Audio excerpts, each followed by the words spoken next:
A fight over a sandwich landed Johnny Traweek in jail. After serving 7 months waiting for trial, the 67-year-old agreed to plead guilty to battery and put his nightmare behind him. Traweek was homeless, but even the streets seemed better than another night behind bars. The judge wished him luck. The last thing I asked him, I said, "Will I be out tonight?" And he said, "You will most definitely be out tonight." Waiting for authorities to process his paperwork, Traweek gave away his meager belongings, including his bedroll and prison sweats. I gave everything I had, even toothpaste, soap, everything. But when breakfast was handed out the next morning, Traweek was still locked up. When that night comes and goes and you're not out, what are you thinking? Man, I'm thinking, man, how can this happen, man? I mean, man, I ain't done nothing. I'm free, and well, how could they do this? The day passed, and the next, and the next, but Traweek didn't go anywhere. Man, what in the heck is going on, man? I'll be up all night, man, just pacing back and forth. It took 20 days for Traweek to get out of jail, and his is not an isolated case. Hundreds of state inmates do prison time beyond their sentences each year due to a combination of complex sentencing calculations, lack of technology, and poor communication between clerks, jailers, and the State Department of Corrections. It happens every day. It happens all the time. New Orleans Chief Public Defender Derwin Button says his already overburdened office spends countless hours fighting for prison releases that everyone has already agreed to.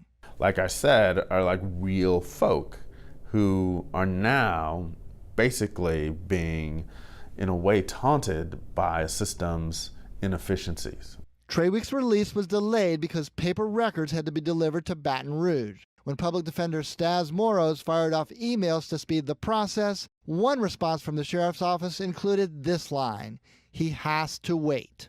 Imagine being locked in a cage and not knowing when you're going to get out. I mean, the psychological toll is devastating. These are people. These are husbands, fathers, mothers, aunts, right? This isn't your car you drop off at the shop. Traweek is now one of at least 10 former inmates suing state and city officials over chunks of their life they say they can never get back. This is such a fundamental fairness issue. It's just at the core. Like, liberty is, one of the most important values in our society. Between them, attorneys Casey Denson and William Most represent Traweek and 5 other inmates, some held much longer than 20 days. They're held days, weeks, months, sometimes longer.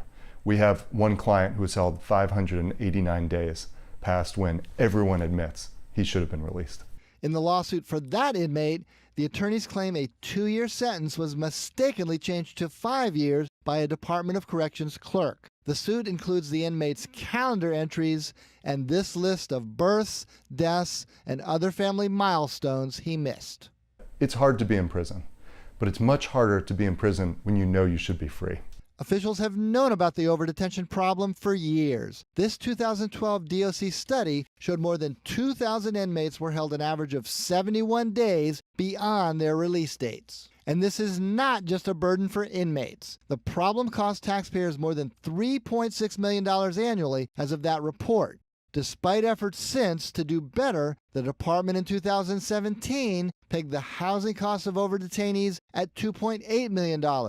Not even calculating medical costs. A legislative audit that year highlighted the problem, but a follow-up report in 2019 found the issue had not been fixed. It has to stop. It has to change. As chair of the State Sentencing Commission, New Orleans Criminal Court Judge Lori White is trying to find a fix. She says the system is bogged down by complex layers of laws calculated by low-level DOC employees using outdated technology. I call it the abacus and full moon method, that apparently you have a couple of people that have to sort through it, almost like some sort of medieval calculation. There's no electronic system integration among these 3 entities, the DOC, the clerks, and the sheriffs. At a legislative hearing in December, Corrections Secretary Jimmy LeBlanc found himself on the hot seat over the issue. And we've had a number of complaints, to be just frank with everyone in the room.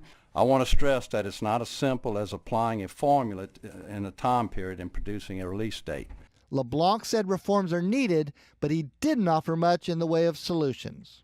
Changes are clearly required, and we can all agree that no person should be held beyond his or her proper release date. For inmates left behind when they should be free, that's not enough, especially when 49 other states have figured it out. We don't know of any other state that has a problem even remotely as bad as Louisiana's.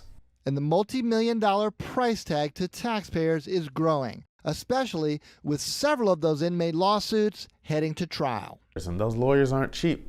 You're talking about lawyers who are going to run between $250 and $500 an hour for what is probably a $20 an hour staff fix. It's penny foolish and pound foolish. Mike Perlstein, Eyewitness News.